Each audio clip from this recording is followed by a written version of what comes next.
La toute nouvelle génération d'aspirateurs robots entrée milieu de gamme signée Dreamy vient tout juste de sortir.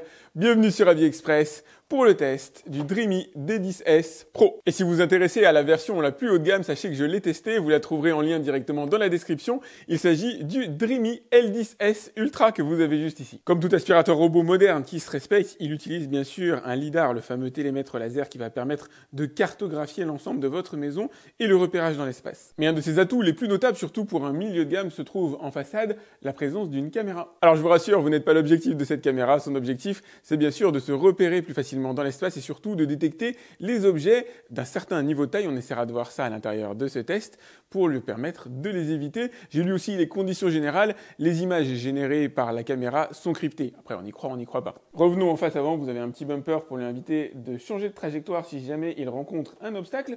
Manque une petite réglette en caoutchouc à la limite en avant, ça aurait été un petit plus. Vous l'aurez remarqué, il s'agit de la version simplifiée en matière de dock de chargement. Il va retourner se charger basiquement là-dessus, on fera un test tout à l'heure.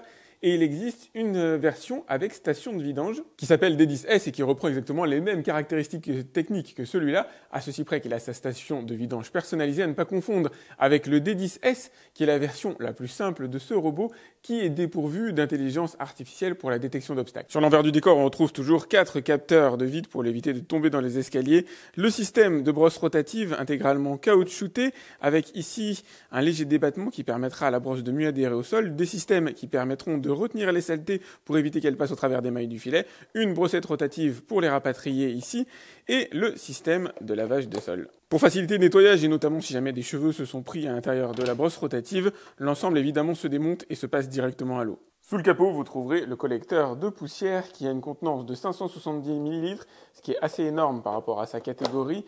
La partie serpillière fait quant à elle 235 ml. Deux autres éléments ont retenu mon attention en matière technique. À l'intérieur, on a une très grosse batterie de 5200 mAh. C'est ce qui se fait de plus gros aujourd'hui sur le marché.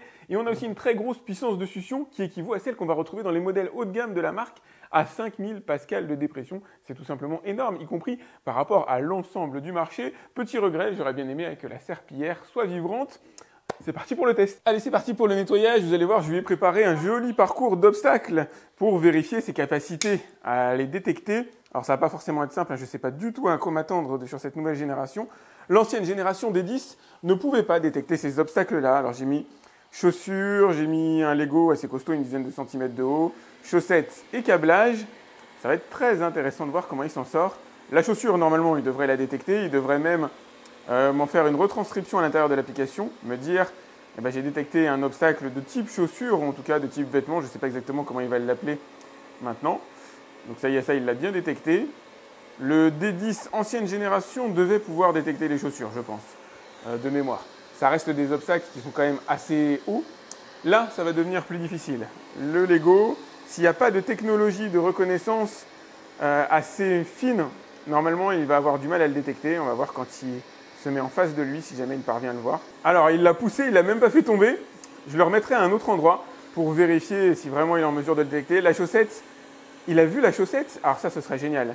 La chaussette est plus basse que le Lego, hein, c'est plus difficile. C'est juste que le Lego, à mon avis, se trouvait sur un des côtés de l'aspirateur. C'est pour ça qu'il ne l'a pas vu. Il a détecté la chaussette. Alors ça, c'est génial. C'est des techniques de détection qu'on va retrouver dans les aspirateurs haut de gamme. Et même le câble. Oh, génial. Pour un aspirateur de ce niveau-là, de cette gamme-là, c'est vraiment génial. Ils n'ont pas fait les choses à moitié chez Dreamy. Ils ont implanté des technologies qu'on va retrouver en règle générale dans les aspirateurs beaucoup plus chers que celui-là. Ah, c'est bien, ça augure de très très bonnes choses. Allez, j'ai remis mon petit Lego Star Wars, cette fois-ci à un endroit où il est susceptible de mieux le voir, de mieux le détecter. Ça va être marrant de voir s'il le détecte. Ouais, ça y est, il l'a vu. Je pense que tout à l'heure, il l'avait pas vu parce que le Lego était situé sur un des côtés de l'aspirateur et qu'il n'a pas de capteur sur les côtés. Il n'a pas des détecteurs, il ne peut pas tout avoir par rapport à un haut de gamme. Là, on va regarder de quelle manière il longe les plinthes, les bordures. Ça, c'est véritablement les doigts dans le nez pour ce genre d'aspirateur. On va voir comment il gère l'angle là-bas. Normalement, il ne devrait pas particulièrement entrer en contact. Désolé pour les flous sur la caméra. Ok, nickel. Bon, ça, c'est une partie de plaisir. Là, ça va devenir un peu plus difficile. Cette zone-là est tendue parce que les pieds de table et les pieds de chaise, c'est extrêmement difficile. J'ai des aspirateurs robots très haut de gamme à 1500 € qui ne parviennent pas forcément à bien les détecter, qui entrent en contact. Alors attention aux rideaux, aux objets fins. Si jamais les rideaux touchent le sol, en tout cas s'étalent sur le sol, la plupart des aspirateurs se prennent dedans. Il n'y a pas de miracle à ce niveau-là. Regardez, il a bien détecté le rideau. Ça, c'est cool. Il a bien détecté le pied de chaise. Alors, est-ce qu'il va tous les détecter? Il est rentré au contact des pieds que vous avez à gauche de l'image. Est-ce que celui-là, il va le voir? Ça dépend en fait où ils sont situés par rapport à sa caméra. Quand c'est situé sur le côté, il a un peu plus de mal à les détecter. Quoique, visiblement, il s'en sort quand même plutôt bien. Génial. Là, il accroît sa puissance de succion parce qu'il est sur un tapis. Super, il a détecté le sac. Regardez comment il le détourne. On n'a pas du tout l'impression d'être face à un milieu de gamme. J'ai même du mal à croire que ce soit un milieu de gamme. C'est très étonnant. Il faudrait presque le positionner face à un Dreamy L10S Pro pour parvenir à les départager. Je suis vraiment, vraiment bluffé. Allez, voyons voir de quelle manière il gère mes pots de fleurs. Je ne suis pas sûr qu'ils soient en mesure de détecter là les feuilles qui flirtent avec le sol. Non, ça, il n'est pas en mesure de les voir. Par contre, les pots, il les détecte bien. Et regardez, il va les détourer sans aucun problème. On va voir comment il gère les rideaux aussi, à quelle distance il passe des rideaux. Mais vu comme il les a gérés tout à l'heure, à mon avis, c'est nickel. Ouais, il ne va même pas au contact des rideaux. Ça, c'est très bien, ça m'arrange. Alors, ceux-là sont bien coupés, mais j'en ai certains qui touchent réellement le sol, et ça, c'est pas génial du tout. Il aurait pu aller au contact de la fenêtre, par contre. Il n'est pas allé jusqu'au bout. Je pense qu'il a détecté tout simplement que les rideaux étaient un obstacle avec lequel il ne valait mieux ne pas rentrer en contact. C'est pour ça qu'il n'est pas allé au bout. Ah oui, cette année, je ne me fais pas avoir. J'ai rentré les plantes d'extérieur fragiles. J'ai mes petites pousses comme ça en bord de fenêtre, en espérant que ça marche. Alors, la chaise en bambou là-bas, nickel. Enfin, je dis en bambou, c'est pas exactement ça. Ouais, il s'en sort vraiment super bien. Venez regarder la cartographie que je vous montrerai tout à l'heure avec un peu plus de précision, elle est assez intéressante. Vous pouvez voir l'aspirateur se déplacer en live à l'intérieur de votre domicile et les petits points bleus générés ici qui sont autant d'obstacles qui ont été détectés. Et regardez ce qui se passe quand on appuie sur un des petits points bleus, il vous donne la photo des différents obstacles qu'il a trouvés. Alors ça c'est génial quand on est en dessous d'un lit pour pouvoir savoir réellement ce qui traîne parce que mine de rien, se pencher c'est pas forcément toujours agréable. Alors vous pouvez lui dire ignorer l'obstacle ou pas en fonction du type d'obstacle dont il s'agit. Je vais aller regarder si j'ai d'autres informations à ce niveau-là. Voilà, chaussures par exemple. Voilà, vous avez typiquement le meuble à chaussures à ce niveau-là. Encore un autre ici, j'ai du câblage effectivement ici. Et voilà, il a bien détecté un câble chez moi. Une fois qu'il a effectué le détourage de la pièce, c'est-à-dire qu'il a nettoyé les plinthes, les bordures, il va effectuer des va-et-vient sur la partie centrale pour s'assurer véritablement de tout nettoyer et continuer à visiter la maison.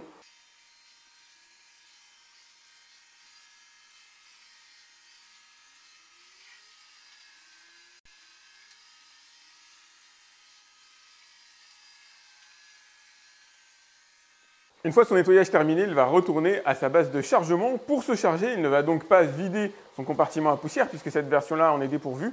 Prenez la version D10S Plus si jamais vous voulez un compartiment à poussière pour la partie vidange. Là, on va juste regarder la cinématique de garage. Nickel, comme papa dans maman. J'adore quand je peux vous dire quelque chose comme ça parce que c'est un peu la raison pour laquelle je teste des aspirateurs robots. Jamais un aspirateur n'avait été équipé de telles technologies de détection d'obstacles ultra fines pour un tarif défiant toute concurrence. D'ailleurs, il n'a pas de concurrent. Tant et si bien que la première chose qui m'est venue à l'esprit, c'est que finalement son premier concurrent, c'est lui-même. C'est la version la plus haut de gamme des aspirateurs de chez Dreamy, le L10S Pro, que vous trouverez bien sûr en test sur ma chaîne. Qui va lui ravir légèrement la vedette, mais qui va être aussi un peu plus cher. À tarification égale, il n'y a rien, il n'y a pas le moindre concurrent aujourd'hui sur le marché. Et c'est pour ça que j'avais élu, et je ne suis pas payé pour ça d'ailleurs, Dreamy, meilleure marque d'aspirateur robot en 2012. Pas forcément parce qu'ils sont les meilleurs au top du top, ils sont encore dans la phase Challenger, mais ils sont dans le top 3 sans aucun problème. C'est juste qu'ils progressent à vitesse grand V.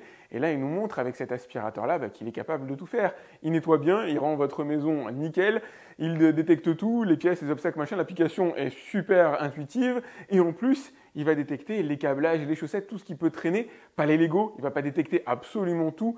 Mais il est au top de ce qui se fait, en tout cas, à tarification égale, c'est sûr. Là, on va passer à un test encore plus difficile. Ce que vous vous offrez en allant chez Dreamy, c'est une application au top qui ne dépend pas du prix que vous mettrez dans l'aspirateur, que ce soit l'entrée, les milieux ou les hauts de gamme disposent de la même application sur laquelle vous voyez la cartographie ici de ma maison. Il n'y a qu'une pièce auquel je ne vais pas laisser accès. Là, vous pouvez distinguer mon lit, mon canapé d'angle. Une pièce maison que vous allez pouvoir segmenter. Là, pour l'instant, tout est d'un bloc, mais à l'aide de la carte, je vais pouvoir m'amuser à lui mettre des zones virtuelles, des zones restreintes, des zones interdites, ou refaire la cartographie, en tout cas la modifier. Séparer par exemple les pièces ensemble, ça peut être sympa. Là par exemple, je vais séparer mon couloir. Voilà, je vais mettre une petite ligne. Voilà, je l'ai fait rapidement. J'ai séparé mon salon du reste des différentes pièces. Et là, c'est uniquement la cartographie rapide que vous voyez. C'est même pas la suite d'un nettoyage ou on va dire, d'une visite complète de la maison. Vous allez pouvoir renommer les pièces si jamais vous le souhaitez. Là, il l'a nommé salle de bain alors que c'est la cuisine. Il s'est un petit peu planté. Ça va, c'est pas le drame du siècle. Vous allez pouvoir créer des zones restreintes. Donc des zones à interdiction de lavage, des zones à interdiction d'aspiration, des murs virtuels. Alors là, on va se faire le mur virtuel qui ressemble à ce que vous avez vu tout à l'heure. Je peux lui interdire d'aller dans les autres pièces que le salon si jamais j'en ai envie. Là, je lui ai interdit d'aller dans le bac à douche comme vous pouvez le voir ici parce qu'il est à fleur de sol et que la plupart du temps, ils ne parviennent pas à s'en sortir. Hop, je reviens. Donc vous allez changer les différents modes de nettoyage. Vous avez plusieurs modes. Alors vous avez bien sûr l'aspiration seule, le lavage seul ou le lavage et l'aspiration en même temps, sachant que tout est automatisé. Si jamais vous ne réglez pas ça, il fera le lavage et l'aspiration. Si jamais vous avez mis la serpillière que vous avez juste ici, vous avez plusieurs niveaux de puissance d'aspiration que vous allez pouvoir régler, qui font plus ou moins de bruit évidemment. Régler le niveau d'humidité des serpillières quand la serpillière est branchée dessus. Moi je vous conseille de le mettre en mode maximal. Effet assez rare, vous allez pouvoir régler la puissance d'aspiration et le volume d'eau en fonction des pièces. C'est vrai qu'il y a des pièces qui sont plus sales que d'autres, donc vous pouvez activer ça ou créer des séquences de nettoyage. Lui dire par exemple, va nettoyer d'abord le salon qui est moins encombré et ensuite les chambres des enfants dans lesquelles l'aspirateur a le plus de risques, on va dire, de venir se prendre les rotatifs dans un Lego éventuellement. Il peut peut-être pas tout détecter, on verra ça. Historique de nettoyage, bon là il n'y a pas besoin d'aller dessus. Nettoyage programmé, vous allez pouvoir lui dire merci d'aller nettoyer du lundi au vendredi, je ne sais pas, à partir de 11 h et de ne pas nettoyer le week-end pour ne pas faire de bruit. Paramétrage concernant la moquette, vous avez un petit boost. Quand l'aspirateur détecte un tapis, il va pouvoir mettre sa puissance maximale. Préférence de nettoyage, ça va modifier la manière dont l'aspirateur se déplace à l'intérieur de la pièce de manière plus ou moins resserrée. Il va pouvoir nettoyer plus intensément certaines zones que d'autres. Ça peut toujours être assez intéressant. Je le testerai tout à l'heure, je vous montrerai ce que ça donne. Durée résiduelle, c'est l'état des consommables. Donc là, l'aspirateur est tout neuf, donc pour le coup, tout est à 100%. Ça vous indique quand est-ce qu'il faut les nettoyer ou éventuellement les changer. Sinon, ce qui peut être intéressant, c'est surtout la mise à jour de l'aspirateur. Alors, ce n'est pas le test du coléoptère, il s'agit du test le plus difficile auquel doivent se soumettre absolument tous mes aspirateurs robots, les 100 grammes de saleté à ramasser sur tapis et carrelage. Il s'agit d'un test que j'ai conçu pour être le plus impartial possible et extrêmement difficile. 100 grammes de saleté ont été répartis alors sur du carrelage, toujours les mêmes saletés, enfin les mêmes, elles évoluent sensiblement. Là, vous pouvez voir qu'il y a du vert par rapport à d'autres générations de tests que j'ai pu faire, mais sinon on va retrouver du sel, du sucre, de la poussière de manière générale, voilà, des petits moutons qui traînent par-ci, par-là, du riz, des pâtes, du plastique, bref, il y a beaucoup de choses que j'ai étalées à la fois sur le carrelage et bien sûr sur un tapis, toujours le même, mon pauvre tapis iranien. Comme toujours, ce test sera réalisé en puissance maximale d'aspiration et sera chronométré.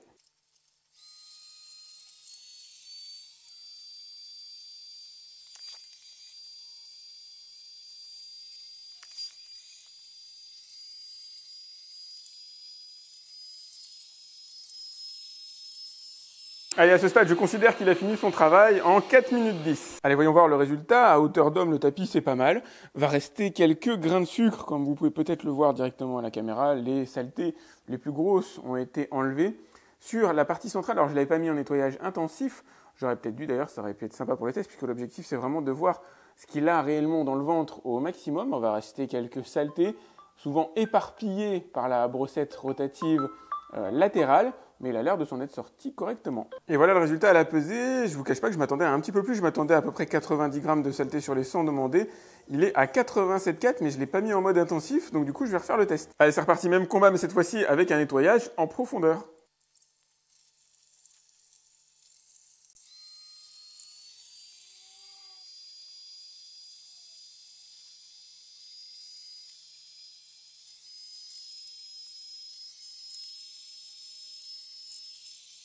Allez, voyons voir le résultat. Je ne sais pas s'il a réellement fait mieux. Il semble pas qu'il ait réellement resserré ses passages. Il avait sûrement prévu d'en faire des deuxièmes. On a 2-3 traînées ici au milieu, peut-être liées à un décalage par rapport au tapis. Effectivement, le tapis, ça fait bouger les roues sensiblement. Mais sinon, pour le reste, c'est absolument nickel. Les bordures sont parfaites. Les lignes que vous avez ici sont absolument parfaits. Sur le tapis, par contre, il m'a laissé quand même quelques moutons. Il a un petit peu plus de difficulté à s'engager. Ça valait le coup d'essayer, mais du coup, j'obtiens le même résultat sans trop de surprise. C'est parti pour le test des 100 grammes de saleté à ramasser sur sol dur. Donc là, pour le coup, ce sera du carrelage comme vous pouvez le voir. J'ai réparti les saletés. On va trouver de tout. On va trouver des moutons de poussière, du verre, du riz, du sucre, du sel, du plastique, des aiguilles de pain. Alors désolé si l'image est un petit peu foncée, voilà, il y a pas mal de rayonnement de soleil aujourd'hui. Et les autres parties des saletés a été réparties sur mon charmant tapis iranien qui souffre avec les années, qui souffre. Heureusement, j'ai de quoi le nettoyer. Voilà un test intéressant pour lequel je m'attendais à avoir un résultat un peu meilleur. Alors pas de beaucoup, j'aurais aimé dépasser les 90 grammes de saleté ramassés sur ce test-là. Ça aurait été top véritablement pour le faire entrer dans le segment, on va dire, le plus haut de gamme. Il a ramassé ce qu'il fallait, 87 grammes, c'est bien. C'est pas très bien, c'est pas l'excellence, mais c'est bien, c'est largement suffisant comme preuve pour savoir qu'il va ramasser toutes les saletés qui se trouvent chez vous. 100 grammes de saleté dans 4 mètres carrés, ça n'existe pas. Dans la vraie vie, ça n'existe absolument pas. L'objectif, c'est de permettre de départager les aspirateurs entre eux. Et heureusement, il y a un petit gap entre la version haut de gamme L10S Pro et cette version D10S Pro. Allez, c'est parti pour le lavage des sols. Comme vous pouvez le voir peut-être par transparence, j'ai mis de l'eau à l'intérieur du compartiment sans détergent. Comme on a de la technologie à l'intérieur, il est préférable de ne pas mettre de détergent. Comme d'hab, on va profiter de ce test pour se faire un petit repérage dans l'espace. Je vais dessiner une zone directement sur la cartographie. Alors là, on est dans mon salon. Et je vais lui demander d'aller dans cette zone précise et de nettoyer cette zone précise. Ah oui, forcément, si je mets pas le compartiment à poussière, ça risque pas de fonctionner. Hop, il est capable de faire les deux en même temps, évidemment. Nettoyer et aspirer et nettoyer. Alors, il a assez vite trouvé sa zone de travail, puisque je l'ai mis à côté de la base de chargement. Ce qui va être intéressant, c'est de voir comment il la détourne, comment il fonctionne. Donc, il va en réaliser, on va dire, le tour. Je l'ai mis en mode débit d'eau maximum, tout simplement parce que je trouve que de manière générale, le débit d'eau minimum est tellement réduit que ça ne peut pas induire un véritable lavage. Alors, il n'y aura pas de lavage miraculeux. Ce n'est pas de vrai laveur de sol au sens propre. Ça ne va pas remplacer l'utilisation d'une serpillière de temps en temps. Ces aspirateurs ne peuvent pas détacher, en tout cas pas sous cette forme-là. Avec une version vibrante ou somme toute différente, comme on peut les avoir sur d'autres aspirateurs de la gamme Dreamy plus élevée, effectivement, il y a des capacités de détachage qui sont vraiment bluffante. C'est même, pour mon dernier test, je ne sais plus comment il s'appelait, c'était le Dreamy L10, je vous retrouverai le nom, je l'écrirai directement dans la vidéo. J'étais vraiment bluffé, j'avais fait une tache de terre au sol et il m'avait quasiment tout enlevé, ce qui était carrément exceptionnel. Là, il ne faut pas s'attendre à ça, évidemment. Regardez, j'ai une petite tache sur le sol à ce niveau-là. Il ne va pas être en mesure de l'enlever. Alors, c'est des taches un peu incrustées, qui sont pas humides, donc du coup, c'est normal que ce soit difficile. Lui, son objectif, ça va être de retirer les particules fines de poussière qui se trouvent sur le sol, éventuellement de retirer certaines saletés qu'une aspiration ne peut pas enlever.